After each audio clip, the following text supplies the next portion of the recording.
Yes. Yeah. Hello, welcome, gentlemen, to the latest edition of Sports Entertainment Weekly Football's UCL coverage. A lot of action, a lot of drama last week, and we brought you the eighth wonder of this world. Though it's not Andre the Giant, it's a Manchester City fan in Rahul. Hi, Rahul. Welcome to the stream. Hello. Glad to I don't be know here. how many people. And this was not the introduction you told me you'll talk about me. So this is something new. I had not Yeah, expected. that's we say a lot of things to invite people in and then But, totally change the rules. yeah, it's Hey, good you to be should be here. familiar with it. You say a lot of things and then Rahul, I just so you know, Chris is cutting a lot of slack here. Otherwise, he'll just banter somebody like anything. Yeah. Okay, understood. Okay. I don't know how Yeah, many people Chris. got the Andre the Giant reference. Hopefully Yeah, Rohit I at got least. it, man. I got it. Yeah. My my Thanks, role Rahul. my role model once a time was CM Punk. I got it totally. Yeah. Okay, Yeah. fair enough. Yeah. Rahul is, I'm guessing, too young to know who Andre the Giant is. Yeah, I have no idea. I'm sorry. I just heard eighth wonder of the world, and then I stopped listening after. Yeah. He knew the banter coming in like something. Yeah. To be fair, City is not really known to listen to anything, especially rules and regulations. Yeah, Yeah. sure. So, no surprise. Anyway, let's get to the football. First up, we have Barca versus Brest, and I'm guessing I'm the only one who saw the match. I wouldn't really blame. There were a lot of other interesting games going on, but my first thought was Barca looked a lot more comfortable against young boys than they did with Brest. It was one minor complaint I had. No pun intended or anything, Yes. but This the thankfully, C- the C- the CBS Golazo boys want to have a chat with you. Yeah. Yeah. whew, Kate Abdo, Thierry Henry, Jamie Carragher, and Micah Richards want to have a chat with you. If What you is in haven't the oh, watched video? that, you should watch that Yeah, segment. Yeah. you should It's watch that hilarious. segment, mate. Yeah, you should have watched I the think segment by that's now. the only thing apart from Barca fans people watched about that match. Exactly. No, I'm definitely sure 50% of the Barca fans didn't even watch the match. They just thought it will be a run of the mill 3-0 win or 2-0 win that they win. Lewandowski will score a be brace, fair, and it Lamine was Yamal a will score a run. brace. Dude, that it was literally a run of the mill 3-0 win Yeah, where it Lewandowski is. scored a brace. Yeah, that is Yeah. what I'm saying. It will be a run of the mill victory where half of the Barca fans didn't Yeah. watch the match, so they'll be geared up for the interviews, and All they right, should have I'll seen give that. a quick rundown. Barca did not actually dominate as I would have expected them to, considering it was Minos. For example, the match with in the match against Young Boys, the game was done in like 30 minutes. But here, the result was a question mark until like the 70th minute mark. Um, we were kept in the game by Paco Barsi, who ended up having a man of the match performance on an evening where Pedri put on a midfield masterclass. So that speaks volumes I'm about surprised. what a solid defensive game it was from Barca Yeah, I'm rather than. surprised Petri didn't even come into the team of the week, and yeah, Petri should have come in the team of the week. No, I Yeah, a lot think it of is because he played CM position and whoever ended up in the team of the week, they were better or more Okay. important to their team. hmm. Yeah, Yeah, Rahul, you were saying being something. decisive. Yeah, a lot of surprising decisions in the team of the week. I think even Charles D. Cutler from Atlanta, he scored thrice and he assisted twice, and he still didn't get into the team of the Yes. week. So I don't know about that. That's just Yeah. fugazi there. Yeah, I don't even know who Yeah. takes that into Yeah. account. It's so irrelevant at this point. Mm. Yeah. Yeah. I just concur to Rahul's opinion there, and Chris, I'm referencing our chat in the group that we had a couple of days back. So I'm referencing that here too. Charles D. Catelere is one of the most underrated talents in world football, along the lines of Ryan Cherky, Jamal Musiala, and all the other people. So just because Charles D. Catelere had a really literally a weak season or like a shadow season last season at Milan because of an unstructured team and a coach who played him out of position and with not many strengths in the team, which in a team that literally won the Serie A a couple of years ago. Charles de Ketelaere is one of the most exciting talents in world football, and he has many more decades of excellence to come. If he just like comes to a how to say it, a top 6 or a top 8 Premier League club, I'm waiting for a The big only offer. thing missing from Charlie's rundown of that was I'm CCing my manager in this.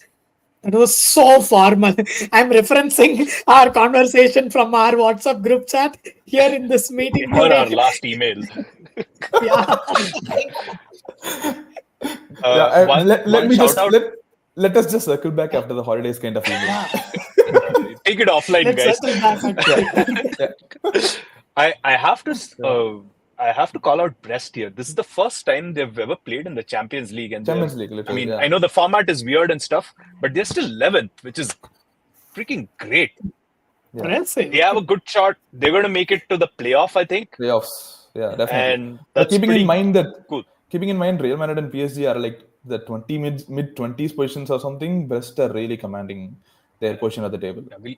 We'll get to Real Madrid in a bit, I'm sure. In a bit? Yeah, shout out Really? to Brest. Barcelona have been looking really solid. How do you rate Barca's chances of winning the Champions League this year? I think the betting odds have them at third. Do you agree with that? Do you disagree? Behind City? Liverpool? I think City and Real I think Madrid, but I Real think those Madrid. odds were before they played Liverpool. Real Madrid. Rahul just sneaked in something. Yeah. City. Yeah. Yes. So what do you think? I don't think we are a CL winning side yet. I'm saying that because I mentioned this in the last UCL chat as well. We are overperforming. I know, Rohit, you keep bringing that up with Liverpool, where you keep calling their position in the table as flattering. I think Barca is more or less like that. We are benefactors of a golden Rafinha run, similar to what Jude Bellingham had for Real Madrid last season. I definitely don't think it's sustainable for a whole season from Rafinha. But I Yeah. feel like it's Flick's style of play suits these players, and Flick's style of play is usually where the first season it's very, everyone are in tune with it. And if you see the other teams, say for example Real Madrid and other teams, I think only Barca look settled in that stuff, in the team in a sense, apart from Arsenal, because Arsenal's first team are really good. So I think in that Yeah, sense, Barca that's a seem good. valid observation. I would still say Arsenal has it figured out structurally because Arteta has been around for a long time, while we have better players on paper. But my skepticism comes from one, the high defensive line, because we keep saying that it's a hit or miss, and so far we have been very lucky that it's only been hits. But when it doesn't work, it'll implode like ridiculously. We would be looking at like some random team coming in and walking away with a 4-0 scoreline against Barca. So you have a system which is highly risky. I'm not sure if Champions Leagues are won on such volatile structural play. And secondly, we still have a lot of players who can cost us games. Barca have lost, I guess, 3 times this season, if not 4, Yes. and all of it can be pinned down. Literally, 2 of the times it was because we got a red card and our situation completely turned around just like that.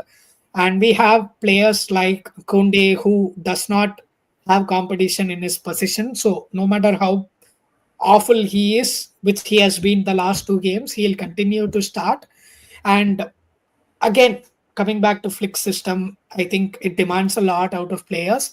So we have had these momentary lapses in concentration every now and then. And we have been massively lucky all season that nobody from Bayern Munich or even Kylian Mbappe capitalized on that. But it's there for the taking. When teams do that, which they did, by the way, we lost right before the international break. We threw away a 2-0 lead just last weekend in La Liga. So, based on all of this, I would be happy with a semi-final performance. I would say semi-final would be overperforming, given our recent scale runs.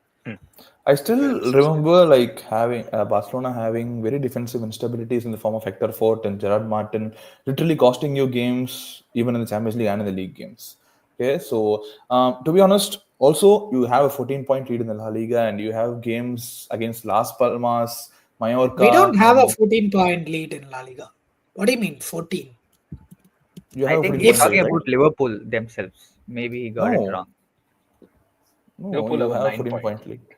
Yeah, Barca after next has game like an maybe. 8-point Oh, lead sorry. and Yeah, they yeah, have yeah. 2 games. You have a 4-point Yeah. lead. Sorry. I 4 just point, dude, not even 8. okay. Just saw the goals for and then miscalculated it. You just have a Oh, 4-point wow. lead, and you have games against Las Palmas, Mallorca, and some mid-table or Okay. insignificant sides who can't pose much threat to your system Okay. and flick system of play. I think Barca will come out on top, and by Christmas they should have a solid lead position on the La Liga and to seal this year's title, and that's what I'm hoping for. I mean, it's not Premier League, right? So, like Yes. literally, Barca, Atleti, and Real Madrid would keep winning their games with occasional slip-ups against Europa League teams or between themselves. So, I don't think we'll walk away with the title or anything. Real Madrid will come at us. They would cut down the gap to 1 point, which is insane because we let like an 8-point advantage slip through Yeah. after having thrashed them in the Clasico. So yeah, I don't see how our league fixtures will have any consequence whatsoever with our UCL game. Anyway, I think with that I want to move on from Barca because there's not much to discuss. I'm just glad Lewandowski hit 100 goals. Nobody Yeah. deserves all the accolades Let's they get in football yeah. than that guy. He should Let's have move won the on. 2020 Ballon d'Or, and maybe who knows if we actually end up winning the CL this season, he's once again in contention. Let's move on to the thrashing of the week. Yeah, You have to be more specific. apart from the Atalanta game, Arsenal. Yes. Yeah. Just after Ruben Amorim left the Sporting side, they look weak like they've never before. So yeah, Rohit, Yeah. how do you sum up the game? Oh, it was an incredible performance. Like first half, we had it wrapped up. Even when they scored in the second half early, like you have like, oh no, will they get back into it? Because they did exactly the same thing against City. I was not worried at all because it went in off a corner. Some poor defending in the box, which is actually one of the vulnerabilities of Arsenal right now that other teams are exploiting. I had no doubt that we'll, comfortably see it out, and that's exactly what happened. Masterclass on the right-hand side by someone who was actually in the team of the week, Jurien Timber. Incredible. I kept saying in other streams that, Saka, that he's going to explode even more once he has fewer defensive responsibilities. And you can just see it in the game with Timber, where he's not even fully up to speed with the right-hand side system. He's primarily played as a left back this season. Last season, he started at left back. Now, Ben White is injured. He's going to be out for a few months. Timber is going to lock down that right-hand side position. He offers a new dimension to Ben White. And you could see him in the game telling Saka, stay ahead, I got this. And, he would single-handedly, he locked down their right winger. I don't know who that is. And I expect to see that relationship on the right-hand side blossoming even more, which will free up Saka to do what he does best, is create goals and assists. Yeah, somebody coming in and being an upgrade over Ben White is massive. Yeah, exactly. And, I didn't think I would say that, but here we are. And I think it kind of just leads into that whole, the first, 1/3 of the season where Arsenal were having very inconsistent results. You could say it was excuses, but this is more of an explanation. Yeah, you have so many injuries, you have people in and out of the squad. Now that we are settling into a solid squad, you'll see better performances. I have no doubt that we are going to go on a good run until like early January, where we go to Brighton. We are not leaving London. So both in the Champions League as well as the Premier League, it's going to be good. One thing about Sporting was Arteta said after his press conference was that Sporting hadn't lost at home for 18 months, and we wanted to go out and make a statement. That's exactly what we did. Arsenal's record in Europe has been poor, especially the away record has not been great. We've not won a lot of games. So to come to Sporting, who had beaten City 4-1 and winning 5-1 away, regardless of the situation with the coach, that's saying a lot. Portugal away is always a tough fixture. So doing that, I think, will give the team a lot of confidence. I think in the betting odds, Arsenal are 5th favorites to win the Champions League. I still think it's a season early for us to win it.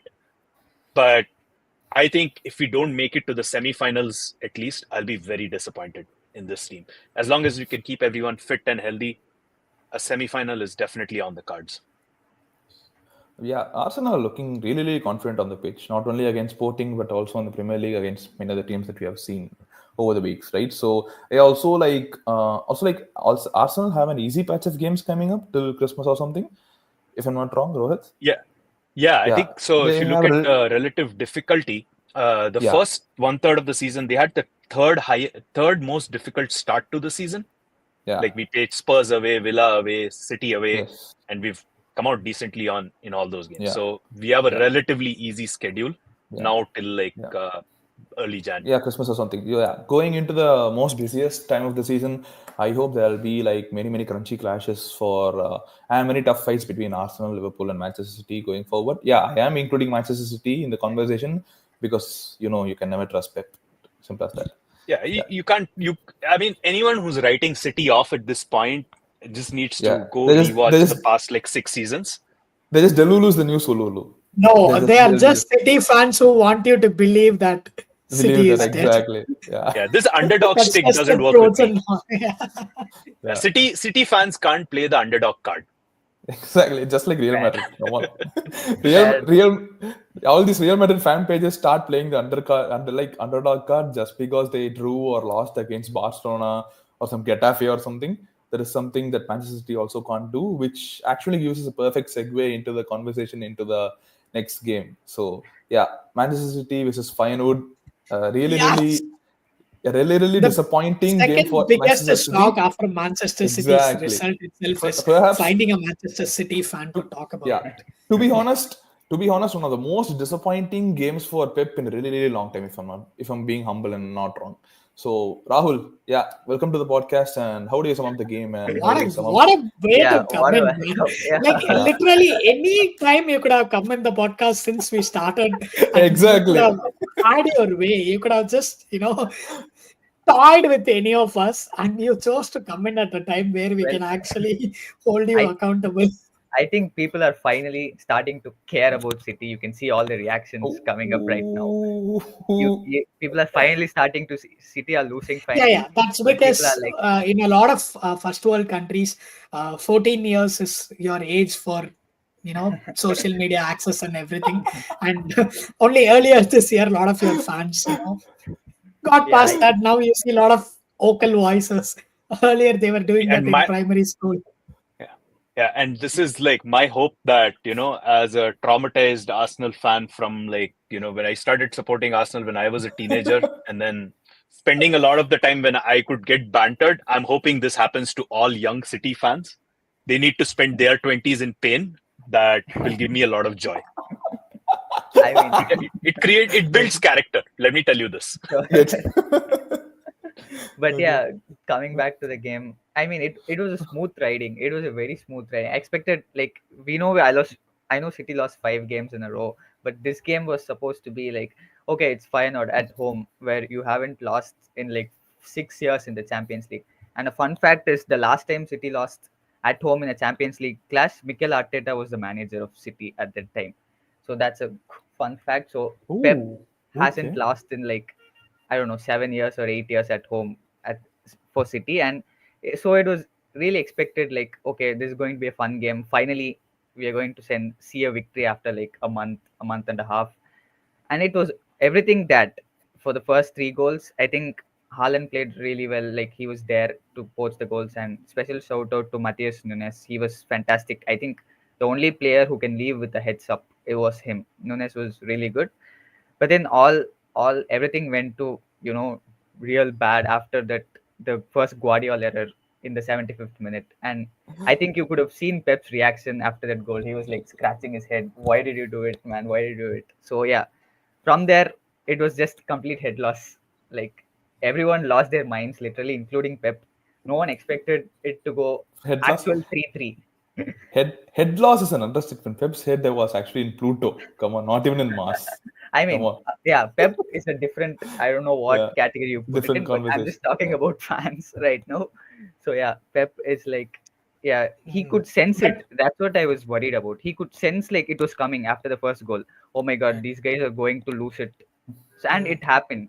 So yeah, that was kind of worrying as a City fan. Yeah. Yeah, let's take a step back now. So this result wasn't about the 90 minutes on the pitch, but rather a culmination of everything that City has and Pep has gone through the last 5 games. So, what would you attribute that to? I know the most common answer that we hear is Rodri's Yeah. absence, right?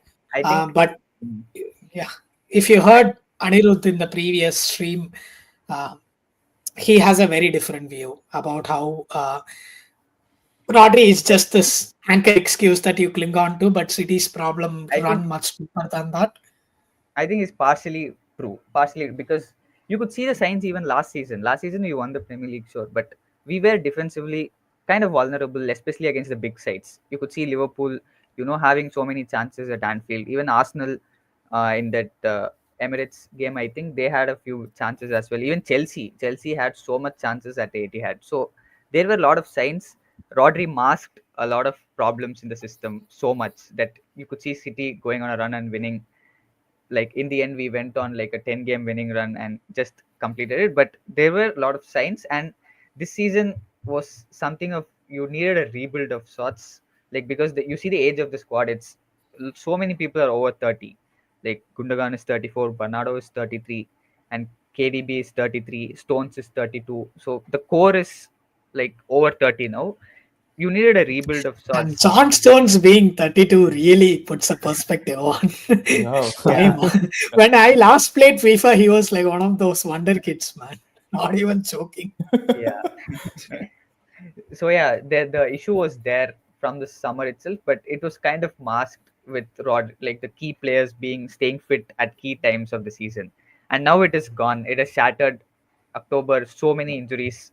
That is also one reason why we've Yeah. really struggled. And every factor, everything that could go wrong for City has combined at one time. So Yeah. yeah, Anirudh is partially correct in that you can't just factor into Rodri because the system is kind of, especially the out of possession part where we are pressing, it looks very bad. You could just walk through and you will kind of score in 5 seconds. That's how bad it is right now. So yeah, it's a lot of factors. You can't put it into one factor. So it starts from the recruitment, I would say. Rahul, I have something. So, I was just mentioning that in the last stream that we were doing together, that Gundogan is actually expected to replace Rodri as the anchor for this team, and is actually held accountable to fill Rodri's shoes while he's in injury. And meanwhile, Rodri is in injury. Gundogan and Rico Lewis are doing double shifts at CMs and DMs for your team.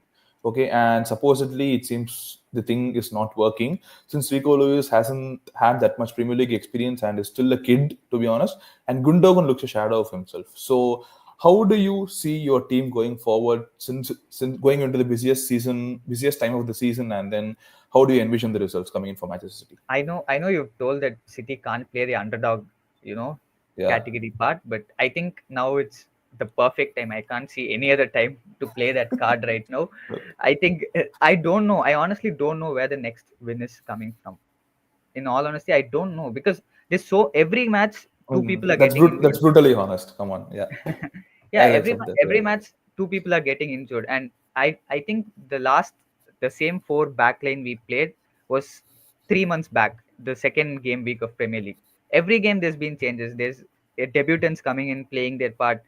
It's like very hard to stitch a run of games with wins if you don't have that core players playing. So honestly, I don't know. Next week go Anfield, which is a certain loss. No, I know, like I know it. I know can't Don't play the trust. underdog. Don't trust.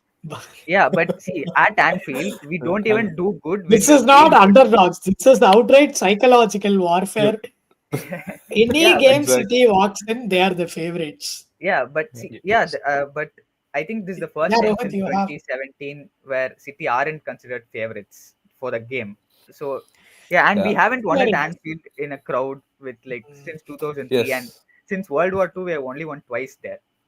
So I think that puts a lot of That's perspective into this that's game. pretty brutal. Come on, Yeah. Rohit, you had something, So man. Yeah. yeah, so I think this ties in a little bit with the criticism that Arsenal and Arteta have got you're playing too defensive. There's a lot of discourse about mentality, but you have to look Arteta. It's not about mentality. Like the last year, Arsenal scored the That's it, most bro. games that. Get in there and make it about you. Yeah. So no, here's the thing. I promise I'll tie it into City. You play the context that you're in. If you have a bunch of injuries, the first and foremost thing that you want to prioritize is not losing. Now, City have been so used to dominating games with the players that they have that I think that some level Pep has forgotten what it's like to be under the cosh a little bit. Now, if you are playing a system with Gundogan and Rico Lewis, you have to be more pragmatic. Be okay with ceding more territory, more possession. Play a 4-4, play a better mid block. Now, I feel like recoaching that kind of mid block is going to be really hard, which is why I think City will struggle. They have been vulnerable defensively, and they're not used to playing a defensive game, which Arteta and Arsenal have. That's the thing that he's prioritized. He used to prioritize when he was an assistant coach at City as well. So that's the mentality that he brought into the Arsenal team. So I think there's a rethink that City require, and be okay psychologically with not dominating the game as long as they get the win. And that's like the most basic thing that you can do as a top team, right? You have to keep building. You get a one win, you win the next, then you go on a run. That's something that City has done very successfully over the past few seasons. And I think that's something that Pep would have to somehow pull a miracle out. I mean, as an Arsenal fan, I really hope he pulls something out of the bag this weekend at Anfield. I don't think it's going to happen, but one can hope. I want both the teams to lose. Yeah. But I kind of disagree with 3-3 grueling draw with injuries on both sides. That'll be amazing. Okay, that's crossing a line now. When you bring in injury. It's humanitarian grounds. What is your disagreement? Yeah, I disagree with Rohit that you're asking Pep to coach a mid block, but with the players we have Gundogan and Bernardo Silva, Mateo Kovacic who's injured. Obviously, we have Nunes. You can't do a mid block with those kind of players. They are technically superior players. So the thing is, I would say is you definitely need a rethink, which 100% is right. But I would say that focus on attack more, like just go attack. You have the quality in your squad with KDB, Foden, Haaland. You have that quality in your squad to attack. You have the quality to go push people back. You have the quality to score goals. I think focusing on that more and less on the defensive part, because you don't have the players to do that defensive duty. We have everyone injured at the back. Stones, Diaz, Ake, Akanji. Akanji is playing with a half injury, so you don't have those players, but you have the attackers fit. So I feel like maybe keeping the possession more, like moving side by side, keeping the ball more would work instead of coaching a mid block or something, which it won't work. I feel like with this set of players. And I feel like that might work really well with Liverpool, because that's something that they are a little vulnerable to. And now that Konate is injured, I think for 5 or 6 weeks is what I read, that might actually prove to be a more successful strategy. Joe Gomez is there. All right. I think we will cover a lot of City and Liverpool next week anyway, or after this weekend. Let's move on to the Bayern PSG game. We'll take a couple of minutes before getting onto the blockbuster match of the week. Did anybody watch the Bayern PSG match? I managed to get like a few minutes towards the end because the Barca match ended early, but it looked like a very sorry state of affairs No, mate. for PSG. I watched the highlights, but yeah, that's about it. Yeah, I was just the guy who watched the highlights. Yeah. I saw. I mean, going into it, I didn't think it was going to be much of a contest. Yeah. I was fully expecting Bayern to win. I think it was 1-0, right? Yeah. Also, I kind of expected Bayern to win by more. Yeah, given the fact that Marquinhos just returned out of injury after, I think, a 2-month hiatus or something, I thought Kane would just blast in a hat-trick, just like he blasts hat-tricks against like Armenia, Bielefeld, and Holstein Kiel, and PSG defense is not. I mean, you have to take into account the context as well, right? Bayern themselves, they didn't have a great outing with us. It was supposed to be the battle of the mids. Yeah. For this week's CL. So I guess the scoreline reflects it. What was your start, Rahul? Oh yeah, I saw a stat where Neuer had more dribbles than Dembele, some sort of stat like that. So I think Sounds that's like a big jump. sounds like Yeah, Dembele to me. Yeah. I mean, sounds like yeah, Neuer to me also. Yeah. yeah, yeah. Also, the top of Rahul here, low-key happy that Dembele got a red card. I hated the guy the time that he was in Barcelona. Like our entire team or the entire quorum here knows that I'm a closeted Barcelona fan after being a Liverpool fan. So I hated his entire time that he was in Barcelona. If I only That's was funny because every other Liverpool fan I know wanted to build a statue for Dembele outside Anfield after that historic, iconic Girl, miss. miss like And we misses were 3-0 hap- up. I know. It should have been 4-0 easily. That guy missed us it in. Yeah. So I'm low-key happy and yeah. I'm in line with Histo Stoichkov delivering that iconic monologue when he was giving that interview against bantering Dembele on screen. So yeah, kudos to him. Which I think should give us the perfect segue to go into the blockbuster section of the week. Yes. Liverpool versus Real Madrid I 2-0, know which I'm should have been supposed to be very yeah, diplomatic and whatnot, yeah. and usually people accuse me of being a closet Madrid fan because I end up taking their side a lot of times. But I can't help but feel this tinge of happiness, exhilaration every time I see Madrid slip up, especially in UCL. It feels like UCL is their birthright, and I don't even mean it in a sense of entitlement, right? Like rather, that's what they ask out of opposition. They're just so good that you think, oh my god, yes, this team deserves to win the Champions League, and to see them like actually struggling to make it to the new format, They that's were, pleasing to say the least.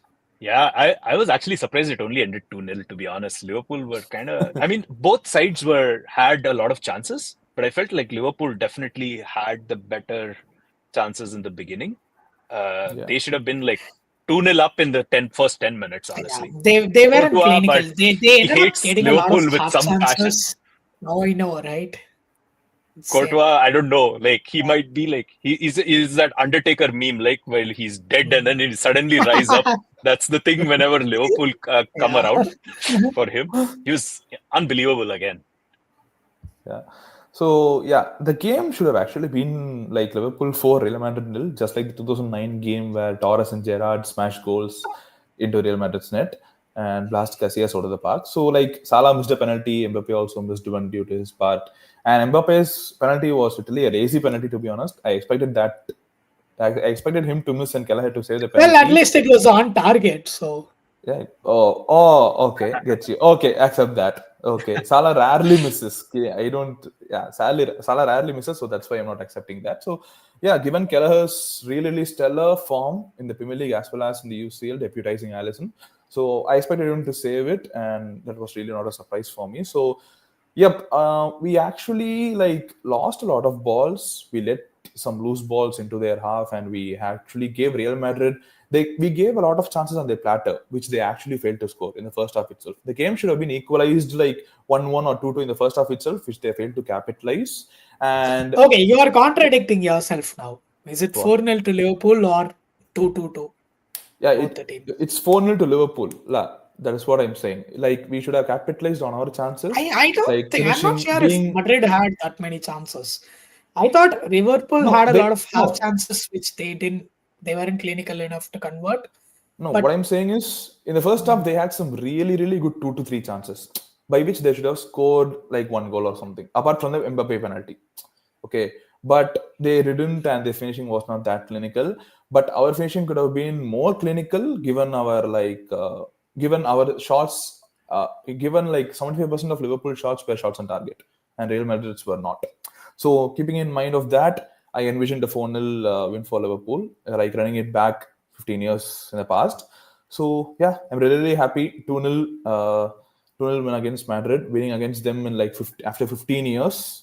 Like the last win came in 2009. Liverpool deserves a win against Madrid more than any team I Yeah, know. more than any other side after losing like 5 or 6 games in a row and having never won against them in their entire history. So yeah, really happy. I envision this a win. Yes, Next game against Rohit. Chris, you made it sound at the Sorry. beginning like I don't think Liverpool deserve to be where they are. No, I no, would I say think that the if flattering is the exact word I was looking for yeah, more than yeah, anything. they absolutely deserve to be at the top of the Premier League table and the Champions League table. In the Premier League, I feel like it's a little bit of a chimera. That's all I'm saying. Yeah, I mean, super impressed with Liverpool, man. I mean, going at it in all fronts, it's really impressive. Slot has done a great job. Like, inherited a Yeah. really good squad. I think Slot's real test is in the summer when he has to rebuild some key parts. But for now, he's taken what He's pushing. Klopp has built and he's just running with it, and it's amazing to watch. Yeah. Yeah, I have Yeah. no notes. Also, Honestly, this is a good performance. Yeah. My only thing is, my question is like, do you think Gomez is good enough to replace Konate? Because Konate has been incredible Yes. this season. Yeah, I do think Gomez is really good to replace Konate. Gomez has been that, how to say it, Gomez has been the John Duran for us. Okay, whenever John Duran comes in the Premier League, he slots in a goal for Villa, right? So Gomez has been really good, offering defensive stability alongside Virgil van Dijk whenever he comes on as a sub, both in the UCL and the PL. And he has proved his defensive stability alongside Virgil van Dijk in the past too. So that shouldn't be a problem. I don't envision any problem coming in for us, even when going into the busiest season of the busiest slots of the season, busiest games of the season. So that shouldn't be a problem. And immediately when Konate got injured, I felt sad for Konate, and I didn't feel sorry for us, to be honest. So that like really envisions how much confidence I have in my team. And yeah, next game, Manchester City. Hope we batter them at Anfield. That's all I hope for. And Carlo Ancelotti, welcome to the Honest Shot Penitentiary. I was just gonna one say thing. congratulate. Yeah, go on, Rohit. I love good defending. I do have to call out. I think it was Connor Bradley's tackle on Mbappe. I think incredible. It was one of the best I've seen this year. I started applauding because so good, so clean. Yeah, Exactly. I think that also summed up Mbappe's entire Madrid career in one GIF. Exactly. In anywhere I mean, in any other period in his career, Mbappe would have ran away with it. Like, you would have seen the defender challenge, and he would have already left him for good. But the fact that he was actually caught out is what's everything's going wrong with Mbappe. I think he lies currently lacking so much confidence that he's not even doing the simple things right. And when you see PSG's Mbappe or even Monaco's Mbappe or France at times, you see him running in behind regularly, like targeting the space. To against Liverpool, he was just staying at one place. Not even against Liverpool. Almost all the games, he's just asking for the ball every time. Give it to my feet. Give it to my feet. I don't think he's making more runs. In my opinion, we have covered it in depth about Do you guys think Real Madrid are in trouble in the Champions League finally?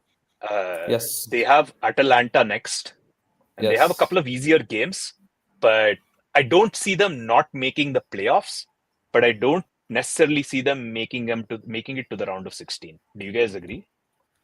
I totally agree that Real Madrid have trouble finally in the Champions League. Yeah, I do. Okay, my thoughts are obviously more than a word.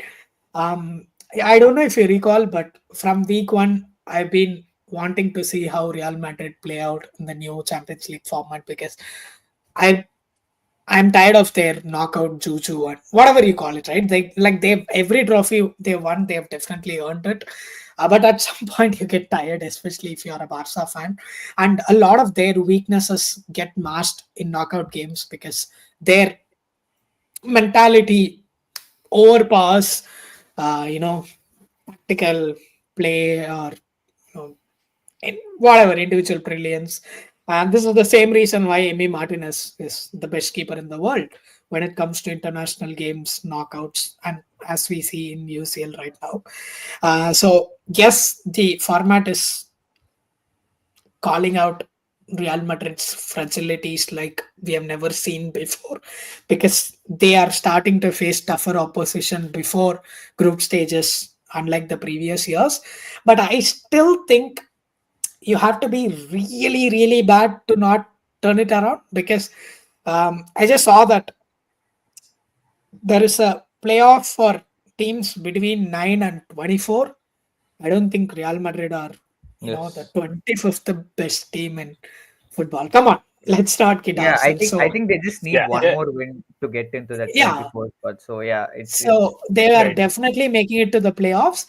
And because this is a new format, we see a lot of teams slipping up.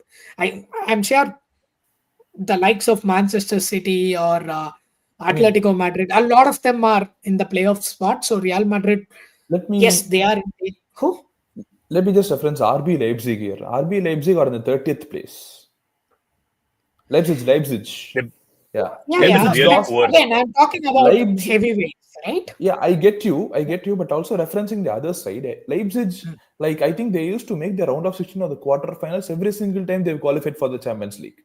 Okay, Right. but Okay, I haven't since the new seen them format, enough. Mm. yeah, since the new format, they've lost every single game in the UEFA Champions League, Mm. and they are at the 30 something or 28th team or something like that. So Right. every single team has sprung up surprises in this new format, which is Yeah, really exactly. surprising. So once Real Madrid get into the playoff spot, which they would absolutely do, I think they are in the same boat as all the big teams, barring a couple of names. Currently Inter, Barca, or Liverpool. And then from there on, I totally expect Real Madrid to do Real Madrid things. but I feel their Because injuries are way too much this season as well. I think that Yeah, is going to play a big part as we go into the season. They have a good attack, but their defense is like they're literally like they don't have anyone. Like yeah, they're also yeah, not planning to sign center backs in January. So that is going to yeah. be I some kind I'd of be mean, happy with that. yeah, I mean they're playing 39-year-old Modric regularly in the uh, midfield and some 21-year-old regularly in the defense, which who's from academy. So Who, by the way, should get a solid yeah, shout out in a game where who's the Bradley guy? He's the, the one, right, for Liverpool. yeah. Somebody who has gotten Yeah. all the accolades, somebody whose performance went under the radar was Raul Asensio. I think that guy Hmm. is going to be their, you know, bedrock in Pe- defense for a good generation to come. Pepe or Ramos in the future. Yeah, Yeah, I don't know who the other person is, but he's definitely he has impressed me. I think good. one big team that may not make it to the playoffs even is PSG. They could still do it. They have some easier games coming up, but they definitely, I think some big names are going to drop out of the round of 16 anyway, and I think PSG are prime for not even making it there. And context is important. They are a very young team. They're doing a rebuild without all the big players. So I'm interested to see PSG's how they come around. current situation reminds me of this very popular quote in customer support. The opposite of love is not hate, it's indifference, something that Hmm. uh, we hear a lot of times from the senior leaders. For about 10 years, we had so much criticism for PSG's spending strategy and how they went about trying to buy the UCL and League One. Now I feel, damn, maybe we should have just let you do that. This whole reinvention, I want to find myself. I want to infuse some soul into my game. None of that. I'm seeing Yes. it on the pitch. I don't recognize any of the names. Yeah. At least earlier you had big names. Let's I don't see any identity. I don't see any cohesion or chemistry between the players. It's all over the place. You could change the jerseys and you think it's a team in the championship. I mean, let's not forget here. Those guys bought Randall Kolo Muani just because he did good in the World Cup for 80 million euros, and that guy hasn't even hit 3 or 4 goals in the whole season. I think so. Yeah, Yeah. I think that sums up their entire recruitment strategy and their team cohesion. That's all I want to say. Yeah, I have a soft spot for Luis Enrique, which is why I kind of want them to do a little better. He's a great human being, great coach. So I never want them to win the Champions League, but want them to do better than they are doing right now. All right, fair enough. Solid Yeah, discussion, and gentlemen. and a small shout out to Emi Martinez who just who Chris just referenced a couple of minutes before. I think he really good did have a really good couple of saves, more than a good couple of saves in the Aston Villa Juventus match. Which also, on the other hand, I think there was a lot of cricket noises and there was a lot of lizard noises in the game, since it was a massive snooze fest. Yeah. Right, thank you. Let's come back again when this round of PL fixtures are done. We'll see early next week again. Thanks for joining. Take care, people. Bye bye. Thank you. Bye bye.